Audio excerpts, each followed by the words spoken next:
की शुरुआत करते हैं इस वक्त के हेडलाइंस के साथ। इनके प्रायोजक हैं ICFAI यूनिवर्सिटी झारखंड।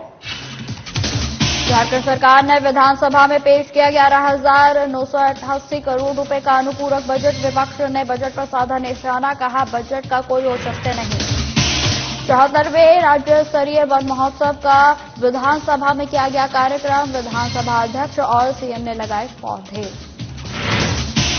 पूर्णिया में लोकसभा चुनाव की तैयारी में जुटी पार्टियां। पप्पू यादव ने ठोका चुनावी ताल, लोकसभा चुनाव लड़ने का किया ऐलान। जहानाबाद में एक दिवसीय कार्यकर्ता सम्मेलन का आयोजन। नई शिक्षा नीति को लेकर हुई चर्चा। सम्मेलन में कई विधायक और कार्यकर्ता रहे मौजूद। और पूर्णिया में सदगुरु आचार्य की याद में हॉस्पिटल का शुभारंभ। महापौर के अस्पताल का उद्घाटन। 24 घंटे ओपीडी की सेवा रहेगी बहाल। खबरों की शुरुआत करते हैं। झारखंड सरकार ने आज विधानसभा सत्र के दूसरे दिन सदन में 11,988 करोड़ रुपए का अनुपूरक बजट पेश किया है। आपको बता दें कि वित्तीय वर्ष 2023 से 24 का यह पहला अनुपूरक बजट सदन पटल में रखा गया है। वहीं अनुपूरक बजट को लेकर विपक्ष ने जमकर सरकार पर निशाना साधा।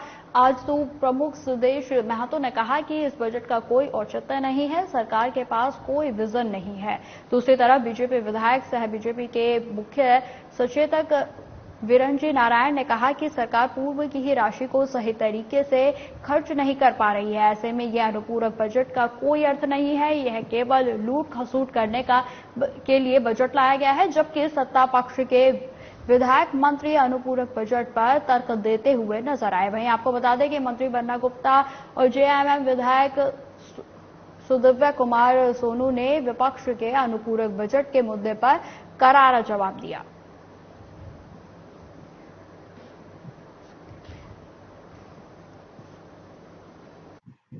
मानसून सत्र पर बजट का लाना एक परंपरा की तरह है कि गवर्नमेंट कुछ छूटे हुए चीजों को लेकर ऐसा ला सकती है, लेकिन सरकार उपलब्धियों के साथ लेके आए, आवश्यकता के आधार पर लेके आई। ये गवर्नमेंट जब मूल बजट पे जिन चीजों को जिस रूप से लाना चाहिए उसकी बेहतर तैयारी नहीं करती है, तब इस तरह के कहीं घटती है। इस तरह से अनुपूरक लाना पड़ता है। लेकिन अनुपूरक का भी तत्व होना चाहिए कि राज्य की आवश्यकता पर ज्यादा फोकस करना चाहिए। तर्क के साथ गवर्नमेंट आए सामने और आवश्यकता को फुलफिल करे तो समझ में आता है, लेकिन अपनी गलतियों को संशोधित करने के लिए केवल इस तरह से लेके आए तो ये कहीं भी एक अच्छी परंपरा नहीं मानी जाती है। अनुपूरक पहले का बजट तो खर्च नहीं कर रही है सरकार, तो अनुपूरक बजट लाने का कोई औचित्य नहीं है। ये सरकार ब्रेनलेस है, हेडलेस है। इस सरकार का कोई ब्रेन नहीं है। जब पहले से आपने बजट की राशि खर्च नहीं की तो अनुपूरक लाने का आपने क्यों उसके लिए परेशान है आप? तो ये सिर्फ लूट की सरकार है। लूट मची है चारों तरफ। जितना मर्जी खजाने से पैसे लो, लूटो और बांटो। लूटो बांटो वाली सरकार है। ये सरकार ज्यादा दिन चलने वाली नहीं है। मात्र 11,000 करोड़ का अनुपूरक बजट है। जिस राज्य का मूल बजट 1,11,000 करोड़ का है, अगर उसमें 10% अनुपूरक के माध्यम से सरकार मांग रही है तो इसमें कहां से लूट और खसोट की बात आ गई? यह अनावृष्टि जो झारखंड में है, जहां 41% बारिश हुई है, इसमें अपनी लोगों को, जनता को सहूलियत देने के लिए सरकार अगर अनुपूरक बजट के माध्यम से प्रावधान करना चाहती है तो विपक्ष को अगर ये नहीं दिख रहा है तो ये उनकी समस्या है। परंपराओं का निर्वहन करने की बारी अगर आती है तो 15 नवंबर 2000 के बाद से कितने अनुपूरक बजट को एनडीए के लोगों ने उपयोगिता प्रमाण पत्र के साथ मांगा, ये भी प्रस्तुत कर दे, हम भी जवाब देंगे। राज्य सरकार राज्य के चौमुखी विकास के लिए आगे बढ़ रही है, तो उसमें वित्तीय प्रबंधन भी उचित होता है। जब पूर्व की सरकार अपने बजट का हिस्सा जनता के हितों में खर्च नहीं कर पाती थी और विकास योजनाएं ठप हो जाती थी, इनके विजन नहीं थे, इनके दृष्टिकोण नहीं थे, इनका वित्तीय प्रबंधन कमजोर था। और आज जब हम अनुपूरक बजट लाकर, सप्लीमेंट्री बजट लाकर अपने राज्य में वित्तीय व्यवस्था चुस्त और दुरुस्त रहे, राज्य का चौमुखी विकास हो, तो आखिर इनको तकलीफ क्यों हो? विधानसभा परिसर में आज 74वें वन महोत्सव के अवसर पर पेड़ लगाओ कार्यक्रम का आयोजन किया गया, जिसमें विधानसभा अध्यक्ष रविंद्रनाथ महतो और मुख्यमंत्री हेमंत सोरेन समेत तमाम विधायक शामिल हुए। वहीं आपको बता दें कि विधानसभा परिसर में खाली पड़ी जमीन पर फलदार वृक्ष समेत कई तरह के पौधे लगाए गए। सभी जिले के नाम से और मंत्रियों विधानसभा सदस्यों के नाम से पौधों का रोपण किया गया और खुद मुख्यमंत्री हेमंत सोरेन और विधानसभा अध्यक्ष ने भी पौधे लगाए।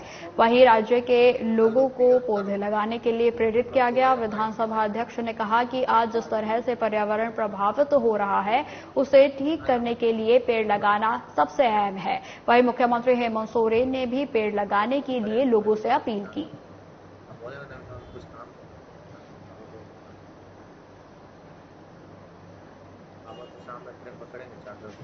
पेड़ लगा रहे हैं, इससे पहले भी हम लोगों ने लगाया है, वो भी पेड़ काफी अच्छे तरीके से बढ़ रहे हैं और मुझे लगता है कि अभी 2-4-5 सालों में इस जो ये कभी बंजर जैसा एक अबे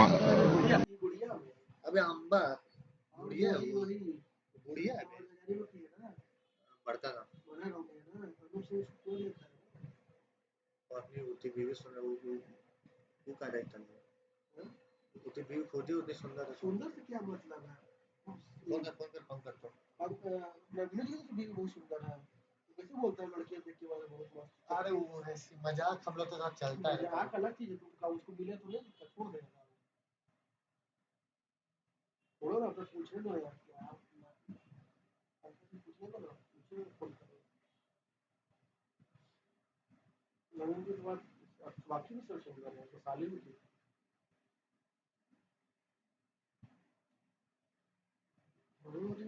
Sharma ji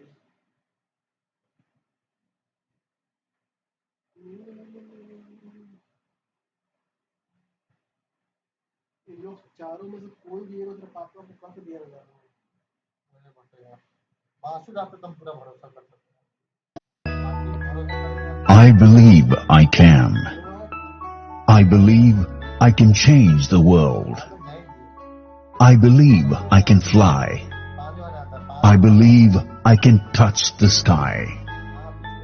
Welcome to the Eye. I am ICFI. Belief called I. Welcome to the Eye. The ICFI.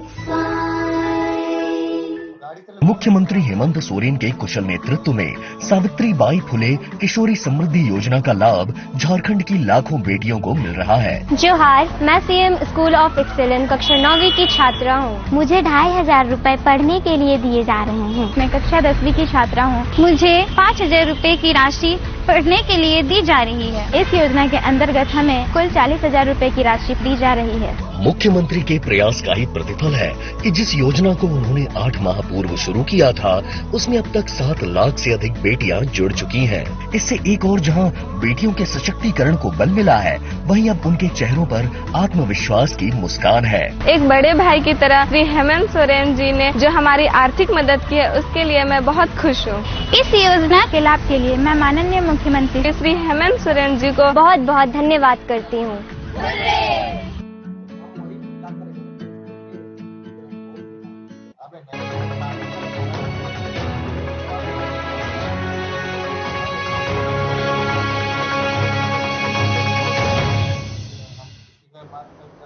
Break के बाद स्वागत है आपका। बढ़ते हैं खबरों की ओर। आदिवासी सेंगल अभियान ने मांगों को लेकर राज्यपाल के नाम से उपायुक्त को मांग पत्र सौंपा है। आपको बता दें कि पाकुड़ में आदिवासी सेंगल अभियान के कार्यकर्ताओं ने सोमवार को कलेक्ट्रेट पहुंचे और अपनी 10 सूत्री मांगों को लेकर उपायुक्त को राज्यपाल के नाम मांग पत्र सौंपा गया। इसे लेकर जिलाध्यक्ष गानेल हैम्बर्ग ने हेमंत सरकार से कहा कि संताली को प्रथम राजभाषा का दर्जा दो, नहीं तो गद्दी छोड़ो। साथ ही हेमंत सरकार से आदिवासी सेंगेल अभियान ने कई सवाल पूछे। इस मौके पर महिला मोर्चा अध्यक्ष सुशांति किसुक्कू, प्रमंडलीय महासचिव मदन मुर्मू, रामजी टुड्डू सहित कई लोग मौजूद रहे।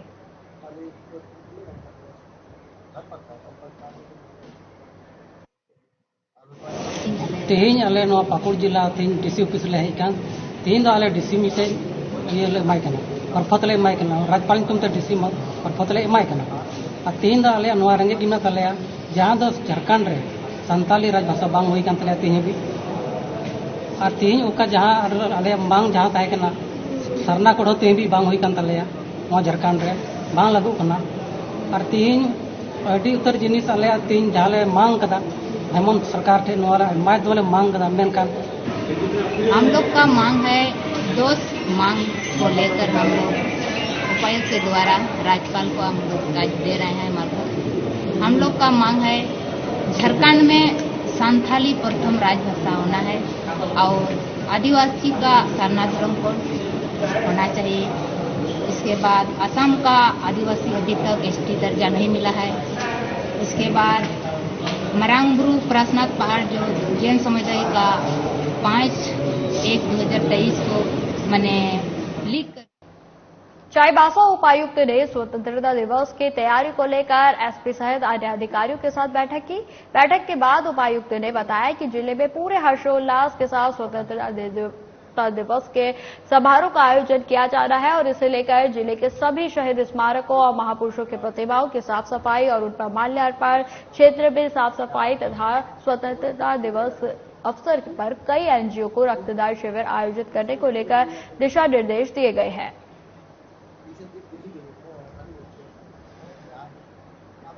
साथ बनाया जा सके इसी संबंध में उस दिन विशेष एनजीओज के द्वारा भी चिकित्सा कैंप इत्यादि लगाने का निर्देश दिया गया है। साथ ही साथ जो हमारा झंडा तोलन का समारोह रहता है उसमें क्या क्या कार्य किए जाने हैं, लोगों को प्रशस्ति पत्र दिया जाना है, इस संबंध में दिशा निर्देश दिए गए हैं। इसके अलावा जो हमारी समय सारणी है उसको स्पेसिफाई किया गया है कि किस समय पर कहाँ। बेरमो अनुमंडल को जिला बनाने की मांग लंबे समय से हो रही है। आज इस मांग को और मजबूत करने के लिहाज से 111 लोगों का एक समूह बेरमो से 111 किलोमीटर की लंबी पदयात्रा कर विधानसभा के समीप धरना देने पहुंचे थे। प्रदर्शनकारियों की मांग है कि मुख्यमंत्री हमारा ज्ञापन ले और इस पर विचार करें। वहीं आपको बता दें कि इधर आज इस मुद्दे को सदन में भी उठाया गया। दरअसल गुमिया से आजसू विधायक लंबोदर महतो ने सदन के शून्यकाल के माध्यम से सदन में कहा कि बेरमो अनुमंडल जिला बनाने के लिए सारी अर्हता रखते हैं और लेकिन आज तक बेरमो को जिला नहीं बनाया गया है। साथ ही उनके द्वारा यह भी कहा गया कि बेरमो को जिला बनाया जाए।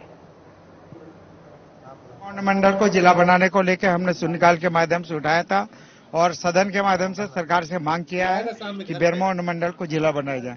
बेरमो अनुमंडल 1972 ईस्वी का गिरिडीह जिले से अलग हल्का बना हुआ अनुमंडल है। राज्य का सबसे पुराना अनुमंडल और आज की तिथि में अगर देखें तो 15 लाख से ज्यादा आबादी वहां पर है। अपना जुडिशरी है, 7 ब्लॉक है, 15 ओपी है, 6 ओपी है, 15 थाने हैं और निश्चित रूप से अगर देखें तो इसे 7 ऐसे अनुमंडल है जिनको कम ब्लॉक है, कम पॉपुलेशन है, सारा कम रहने के बावजूद आप ऐसे अनुमंडलों को जिला बना दिया। और विधानसभा के मुख्य द्वार पर हमारा बेरमो जिला बनाओ संघर्ष समिति के तत्वाधान में 111 लोग 111 किलोमीटर पद यात्रा करते हुए माननीय मुख्यमंत्री से ज्ञापन सौंपने के लिए आए हैं, जो हम लोग शांतिपूर्ण व्यवस्था से देना चाहते हैं। ये हम पूरे बेरमो अनुमंडल के 7 प्रखंड के 15 लाख जनता की एक भावना है और हम सबों का ये मांग पिछले 20-25 साल से था कि माननीय मुख्यमंत्री जब तक हम लोग के हाथों ज्ञापन नहीं लेते हैं, हम सारे सदस्य बेरमो जिला बनाओ संघर्ष समिति के सारे पदाधिकारी सदस्य। जमशेदपुर पुलिस ने अमरनाथ सिंह की हत्या में शामिल आरोपी को गिरफ्तार कर लिया है। आपको बता दें कि पुलिस ने दीपक चौधरी उर्फ टेका चौधरी और अभिषेक सिंह उर्फ बिट्टू सिंह को गिरफ्तार किया है। वहीं आपको बता दें कि जिनके पास से 6 जिंदा कारतूस और एक देशी पिस्तौल भी बरामद की गई है। दीपक चौधरी के खिलाफ पहले भी हत्या का प्रयास और लूटपाट के अलावा आर्म्स एक्ट का भी मुकदमा दर्ज है। बताते चले कि पिछले दिनों बासुकीनाथ धाम दुमका में अमरनाथ सिंह की हत्या कर दी गई थी।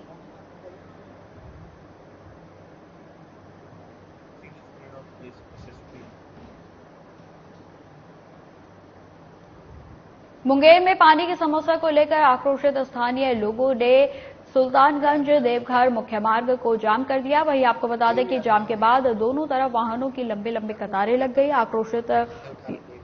आक्रोशितों का कहना है कि मुख्यमंत्री नीतीश कुमार के साथ निश्चय में शामिल हर घर नल का जल के वर्षों से बीत जाने के बाद भी लोगों के घरों तक पानी नहीं पहुंचाया गया है, जिससे ग्रामीणों में आक्रोश है और वे सुल्तानगंज देवघर मुख्य मार्ग को रामपुर के आगे सुखदेव नगर के समीप सड़क जाम लगाकर अपना विरोध व्यक्त किया गया।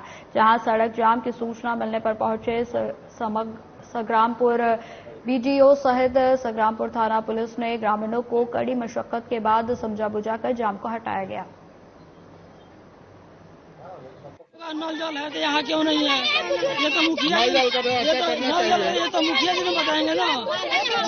बिहार में पूरे जगह नल जल रहा है, यहाँ नल जल क्यों नहीं मिला है? हमारे यहाँ परसेंटेज में 70% चल रहा है। शासन जिम्मेदार है, जिसको जब मन लेने जाम कर दे। इतना आदमी फंसा हुआ है, एम्बुलेंस फंसा हुआ है, बच्चा का स्कूल का गाड़ी फंसा हुआ है, इसका जिम्मेदार कौन है? कौन है? गुंडा राज रख दिया है सरकार। ये सब नीतीश का थी, ये सब के गलती थोड़े है। जिसका स्कूल फंसा हुआ है, एम्बुलेंस फंसा हुआ है, हम लोग तो 1 घंटा की जगह 2 घंटा रुक जाएंगे। पानी कम से कम देना चाहिए गरीब लोगों को। और बताइए, हम लोगों को जाने में दिक्कत हो रहा है, पानी दे देते तो रास्ता का सॉल्व हो जाता। डॉक्टर जाना है, हम लोग आ रहे हैं गोपालगंज बिहार, हाँ, बाइक से। मेरे सरकार से यही निवेदन है कि गरीब लोगों को जो पानी का दिक्कत है उस पानी का सॉल्व किया जाए। देखिए, सबसे पहले तो ये है कि बारिश नहीं होने की वजह से जो ग्राउंड अंडर ये पानी का लेवल है, ग्राउंड वाटर लेवल, वो काफी नीचे चला गया है। इसके वजह से सारे चापाकल जो है वो सूख चुके हैं। यही प्रॉब्लम जो है इस मोहल्ला में भी है। सुखदेव नगर पंचायत दीदारगंज पड़ता है। यहाँ पे करीब 7-8 चापाकल हैं, लेकिन किसी में भी पानी नहीं आ रहा है। अभी पीएचडी से बात हुई है, वो अपना मिस्त्री भेज करके और सभी चापाकलों को ठीक कराया जाएगा। अभी फिलहाल एक टैंकर व्यवस्था की जा रही है, जिससे कि लोगों को पानी की आपूर्ति और पानी जो है इन लोगों को मिल जाए। बुलेटिन में लगातार खबरें जारी रहेंगी। फिलहाल रुकते हैं छोटे से ब्रेक के लिए।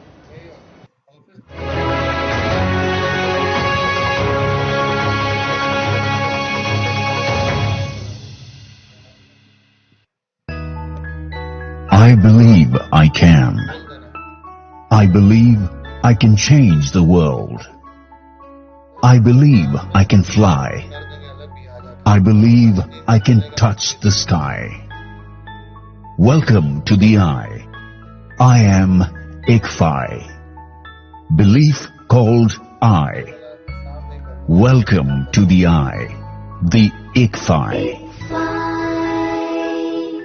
मुख्यमंत्री हेमंत सोरेन के कुशल नेतृत्व में सावित्रीबाई फुले किशोरी समृद्धि योजना का लाभ झारखंड की लाखों बेटियों को मिल रहा है। जोहार, मैं सीएम स्कूल ऑफ एक्सेलेंस कक्षा 9वीं की छात्रा हूँ। मुझे 2500 रुपए पढ़ने के लिए दिए जा रहे हैं। मैं कक्षा 10वीं की छात्रा हूँ। मुझे 5000 रुपए की राशि पढ़ने के लिए दी जा रही है। इस योजना के अंतर्गत हमें कुल 40,000 रुपए की राशि दी जा रही है। मुख्यमंत्री के प्रयास का ही प्रतिफल है कि जिस योजना को उन्होंने 8 माह पूर्व शुरू किया था, उसमें अब तक 7 लाख से अधिक बेटियां जुड़ चुकी हैं। इससे एक और जहां बेटियों के सशक्तिकरण को बल मिला है, वहीं अब उनके चेहरों पर आत्मविश्वास की मुस्कान है। एक बड़े भाई की तरह श्री हेमंत सोरेन जी ने जो हमारी आर्थिक मदद की है, उसके लिए मैं बहुत खुश हूँ।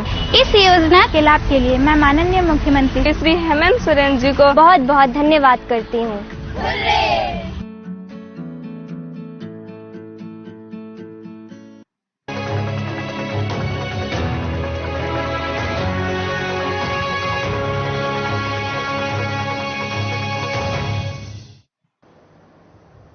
ब्रेक के बाद स्वागत है आपका।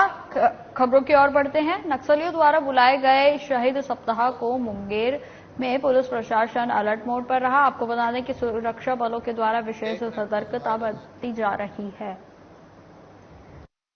नक्सल प्रभावित क्षेत्रों समेत सीमावर्ती इलाकों में मुंगेर एसपी जगन्नाथ रेड्डी के निर्देशन पर एएसपी अभियान कुमार और एसटीएफ डीएसपी सुनील शर्मा के नेतृत्व में आज चौथे दिन भी सीआरपीएफ, एसटीएफ, एसएसबी बटालियन और जिला बल द्वारा लगातार नक्सलियों के विरुद्ध सर्च ऑपरेशन चलाया जा रहा है। बताते चले कि नक्सलियों द्वारा 28 जुलाई से 3 अगस्त तक शहीद सप्ताह मनाया जा रहा है।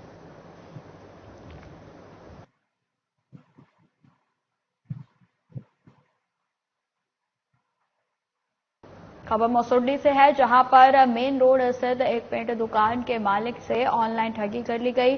आपको बता दें कि साइबर अपराधी ने ऑनलाइन ट्रांसफर कर उनके खाते से 75,000 रुपए उड़ा लिए। वहीं पीड़ित दुकानदार अनिल कुमार ने बताया कि उनके मोबाइल फोन पर मैसेज आया है कि आपके अकाउंट से 75,000 रुपए की निकासी कर ली गई है। तभी से ठगी जाने की बात जो है वो पता चली और जिसके बाद उसने मसौडी थाने में अज्ञात के विरुद्ध मामला दर्ज कराया।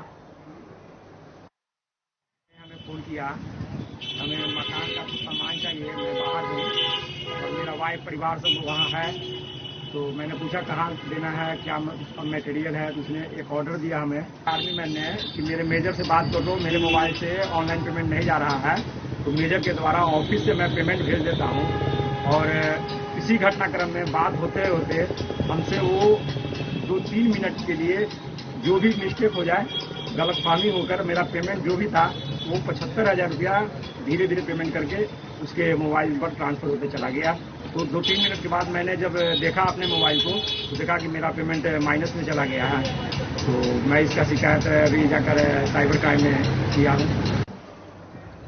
मुजफ्फरपुर के जमीनी कारोबारी आशुतोष शाही समेत 3 के हत्या के मामले में कई पुलिसकर्मियों पर गाज गिरी है। आपको बता दें कि मुजफ्फरपुर एसएसपी राकेश कुमार के शहर के 8 में से 7 थानेदारों को लाइन क्लोज कर दिया गया है। इसके साथ ही कई अन्य पुलिसकर्मियों के खिलाफ भी एक्शन लिया गया है। मेरे जानकारी के अनुसार एसएसपी राकेश कुमार ने लापरवाही के आरोप में 7 थानेदारों को लाइन क्लोज किया है, जिसमें नगर मिठनपुरा, काजी मोहम्मदपुर, अहियापुर सदर, ब्रह्मपुरा और बेला थाने के थानेदार शामिल हैं। एसएसपी के इस कार्रवाई के बाद पुलिस महकमे में हड़कंप मच गया है।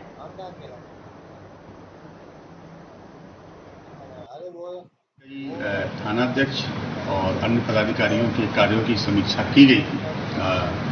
उसमें से कुछ थानाध्यक्ष और पदाधिकारियों के कार्य संतोषजनक नहीं पाए गए। ऐसी स्थिति में उनको तत्काल प्रभाव से लाइन क्लोज किया गया, जिसमें शहरी क्षेत्र के अंतर्गत के 7 थानाध्यक्ष हैं। नगर, सदर, अहियापुर, बेला, ब्रह्मपुरा और इसके अतिरिक्त मिठनपुरा और काजी मोहम्मदपुर, 7 थानाध्यक्षों को लाइन क्लोज किया गया है। अब खबर बोकारो से है, जहां शादी का झांसा देकर यौन शोषण का मामला सामने आया है। आपको बता दें, मिली जानकारी के अनुसार एक विवाहिता के साथ फल कारोबारी ने शादी की झांसा देकर यौन शोषण की घटना को अंजाम दिया। जब महिला ने उससे शादी के लिए कहा तो उसने उस पर धर्म बदलने का दबाव बनाने लगा। इस बाबत पीड़ित महिला ने बोकारो महिला थाने में आवेदन देकर न्याय की गुहार लगाई है। वहीं आपको बता दें कि पुलिस प्राथमिकी दर्ज कर मामले की छानबीन में जुट गई है।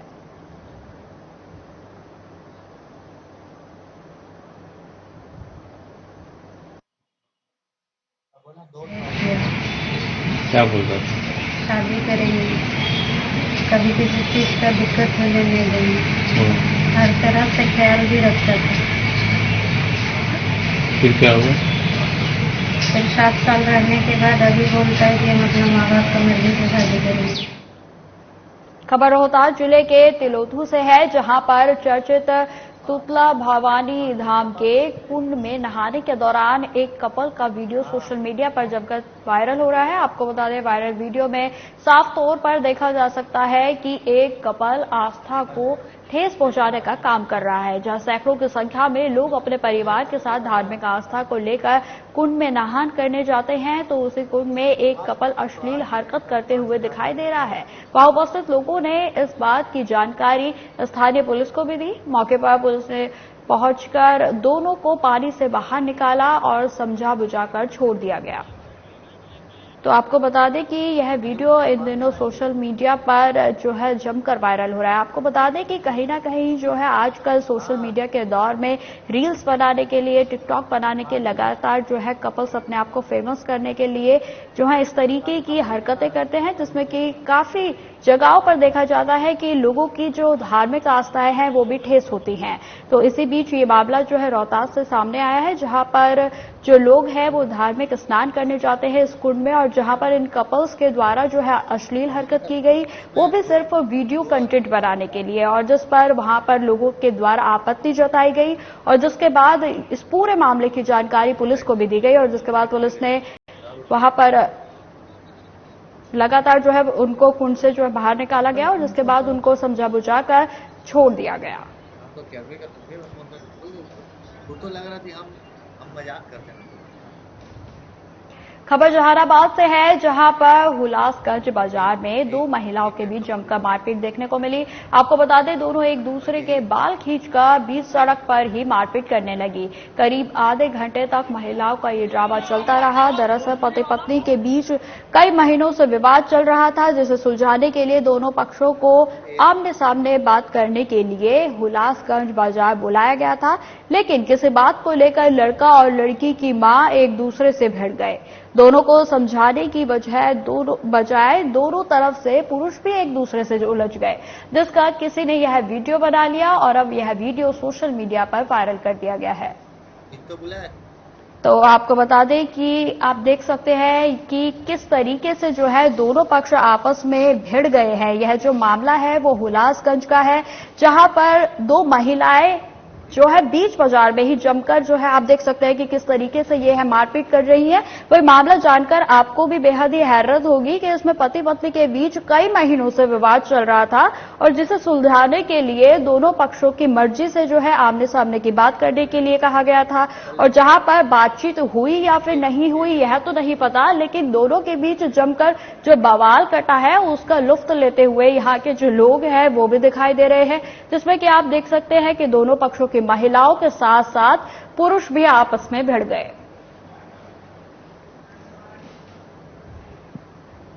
फिलहाल इस बुलेटिन में इतना ही। खबरों की और भी जानकारी के लिए बने रहे हमारे साथ। नमस्कार।